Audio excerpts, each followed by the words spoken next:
போட்டித் தேர்வு மாணவர்கள் அனைவருக்கும் வணக்கம்.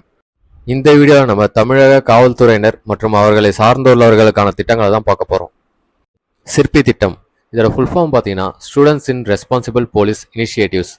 இந்த திட்டம் யாருக்கானதுன்னு பார்த்தீங்கன்னா நம்ம தமிழ்நாட்டில் 8ஆம் வகுப்பு பயிலும் மாணவர்கள் மத்தியில் ஒழுக்கம் மற்றும் சமூக விழிப்புணர்வு ஏற்படுத்துறதுக்கான கொண்டு வந்த திட்டம் தான் இது. இதை யார் கொண்டு வந்தான்னு பார்த்தீங்கன்னா கிரேட்டர் சென்னை போலீஸ் தாங்க கொண்டு வந்திருக்காங்க. அடுத்த திட்டம் பார்த்தீங்கன்னா மகிழ்ச்சி. இந்த திட்டம் யாருக்கானதுன்னு பார்த்தீங்கன்னா தமிழ்நாடு காவல்துறையில் பணியாற்றக்கூடிய காவலர்களுடைய மன அழுத்தத்தை போக்குவதற்கும் அவர்களுடைய மனநலம் சார்ந்த பாதுகாப்பை உறுதி செய்வதற்குமான திட்டம் தாங்க இது. அடுத்த திட்டத்தோட பேர் காவல் கரங்கள். இதுக்கு யாருக்கானதுன்னு பார்த்தீங்கன்னா நம்ம தமிழ்நாட்டில் ஆதரவற்ற முதியவர்கள், மனநலம் குன்றியவர்கள் மற்றும் வீடு இல்லாதவர்களை மீட்டெடுத்து அவர்களுக்கு மறுவாழ்வு அளித்து அதை உறுதி செய்வதற்கான திட்டம் தாங்க இது. காவல் உதவி செயலி. இந்த செயலியில் பார்த்தீங்கன்னா தமிழக காவல்துறையை சார்ந்த 60க்கும் மேற்பட்ட சேவைகள் உள்ளது. இந்த செயலியை பார்த்தீங்கன்னா காவல் உதவி மகளிர் பாதுகாப்பு செயலி என்ற பெயரில் தான் அறிமுகப்படுத்தினாங்க. அடுத்த திட்டத்தோட பேர் பார்த்தீங்கன்னா அவள் திட்டம். அவளோட ஃபுல் ஃபார்ம் பார்த்தீங்கன்னா avoid violence through awareness and learning. இதோட எய்ம் என்னன்னு பார்த்தீங்கன்னா பெண்களுடைய பாதுகாப்பை உறுதி செய்வது மற்றும் அவர்களுடைய தற்காப்பு கலைகள் சார்ந்த விழிப்புணர்வை உருவாக்குறது தாங்க இந்த திட்டம். இதை யார் இனிஷியேட் பண்ணாங்கன்னு பார்த்தீங்கன்னா கிரேட்டர் சென்னை சிட்டி போலீஸ் தாங்க. அடுத்த திட்டத்தோட பேர் பார்த்தீங்கன்னா போலீஸ் அக்கா. ஒவ்வொரு காலேஜ்லையும் ஒரு பெண் காவலரை நியமிச்சு அங்கே படிக்கிற மாணவிகள் கிட்ட அவங்களோட கருத்துக்களை கேட்டு தெரிஞ்சுக்கிறதுக்கான திட்டம் தாங்க இது. அடுத்ததாக பார்த்தீங்கன்னா குட்டி காவலர்.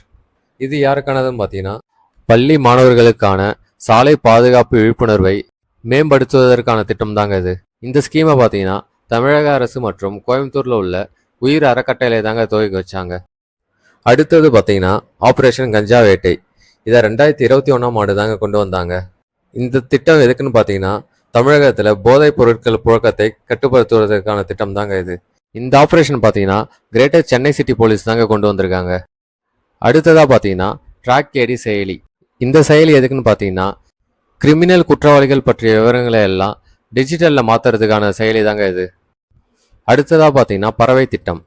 இதோட ஃபுல் ஃபார்ம் பார்த்தீங்கன்னா personality and attitude reformation assistant to ensure for affirming identity program. இதை எப்போ ஸ்டார்ட் பண்ணாங்கன்னு பார்த்தீங்கன்னா ஏப்ரல் 1ஆம் தேதி 2022. இந்த திட்டம் யாருக்கானதுன்னு பார்த்தீங்கன்னா ஃபர்ஸ்ட் டைம் தப்பு செய்கிறவங்களுக்கு மறுவாழ்வு அளிப்பதற்கும் அந்த மாதிரி ஃபர்ஸ்ட் டைம் தப்பு செய்கிறவங்க எதிர்காலத்தில் தீவிர குற்றவாளியாக மாறாமல் அவர்களை சீர்திருத்தம் செய்து சமூகத்துடன் ஒருங்கிணைப்பதற்கான திட்டம் தாங்க இது.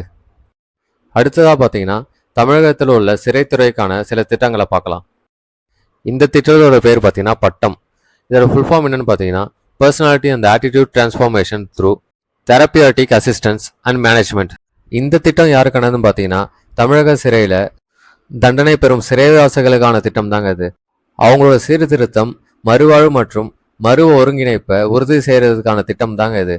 இது குறிப்பாக பார்த்தீங்கன்னா 18லேருந்து 24 வயசுக்குள்ளே இருக்க முதல் முறையாக சிறு குற்றங்களை செஞ்ச சிறு குற்றவாளிகளுக்காக தாங்க. அடுத்ததாக பார்த்தீங்கன்னா பிரிசன் பசார்ஸ். சிறைத்துறையினர் சார்பாக நடத்தப்படும் கடை தாங்க இது. சிறையில் இருக்கும் கைதிகளை சீர்திருத்தம் செஞ்சு அவர்களுக்கான மறுவாழ்வு அளிப்பதற்கான திட்டம் தாங்க இது. அடுத்ததாக பார்த்தீங்கன்னா ஃப்ரீடம். கைதிகளால் உருவாக்கப்பட்டு பிரிசன் பசார்ஸில் விற்கப்படுற பொருட்கள் எல்லாம் ஃப்ரீடம் என்ற பெயரில் தாங்க விற்கிறாங்க. இந்த வீடியோ உங்களுக்கு யூஸ்ஃபுல்லாக இருந்துச்சுன்னா லைக் பண்ணிட்டு சப்ஸ்கிரைப் பண்ணிட்டு உங்கள் ஃப்ரெண்ட்ஸுக்கு ஷேர் பண்ணுங்கள்.